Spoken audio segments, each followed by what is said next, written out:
Let's queer up education.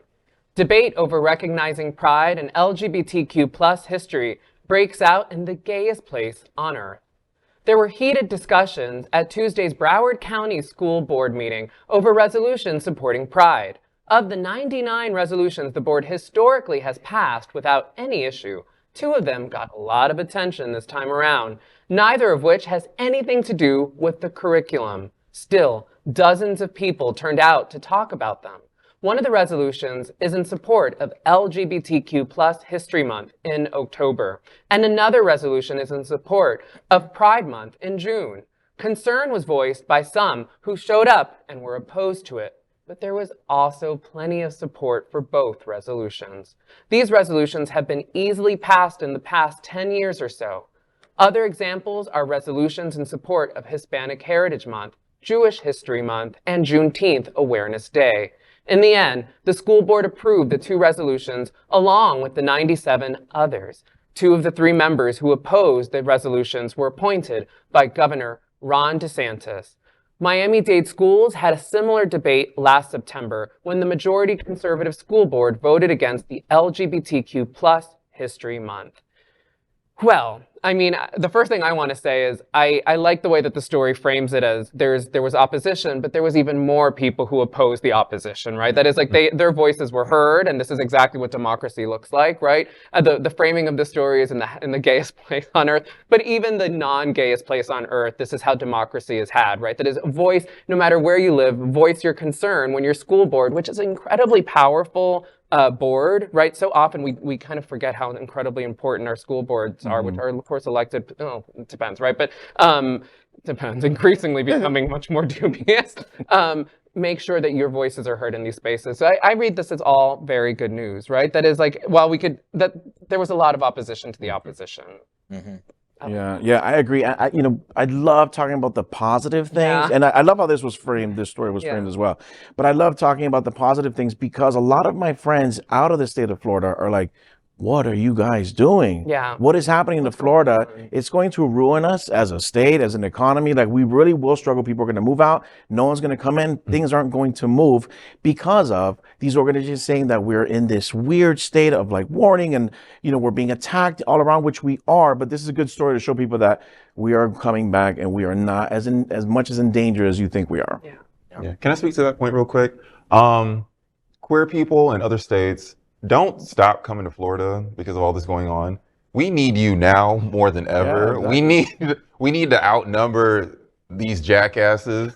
So all these publications saying, don't go to Florida, queer people, it's not safe. No, we need you here. We need defenses. We need backup. We need backup. Yeah, please exactly. Come to Florida. You see how it works when you have backup? This story that this handsome young man just read, we need more people on our side to support us. So please come to Florida.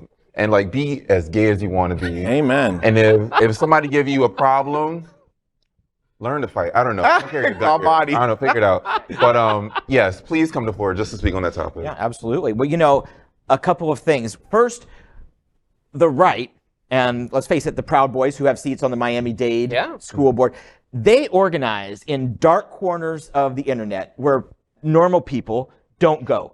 They know where to find when these things are going to be up for debate, and they have outnumbered us at every turn over the last few years. There was a lot on social media over about a week to 10 days leading up to this of our side saying, come to this meeting. They're going to try and stop the recognition. Come, make our support known. Make sure that the board knows we are against hate and discrimination. We are for inclusion in these resolutions. So it was good to see us starting to organize a little bit, and hopefully this is something that we'll be able to snowball over the next 15 months as we approach the presidential election. 2, and this is to touch on a point that you said, DeSantis appointees.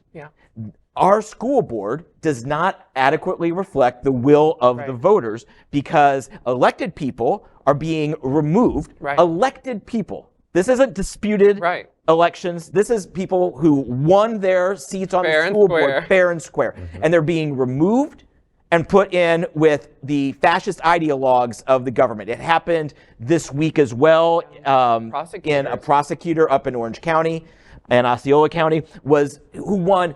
The only black woman to be elected state attorney in Florida at the moment. Won with 2/3 of the vote. And then this week, DeSantis just comes in, plucks her out, says, you're gone.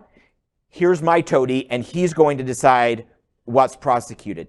DeSantis is assaulting us on democracy at every single level. This is just the most recent example of it. But it's good to see that we were fighting back. We organized, we came out, and we won this battle. And this is a good battle to win. Well said.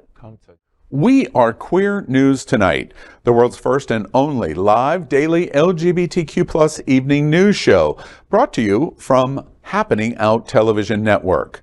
We operate in the same model of PBS and NPR, but for the LGBTQ+ community. We educate, inform, and entertain by supporting the 10 pillars of our LGBTQ+ community, with more than 100,000 a week watching us on Roku, Apple Television, and other channels. To keep the story going, we accept donations with 100% transparency. Stay updated and live authentically with Queer News Tonight.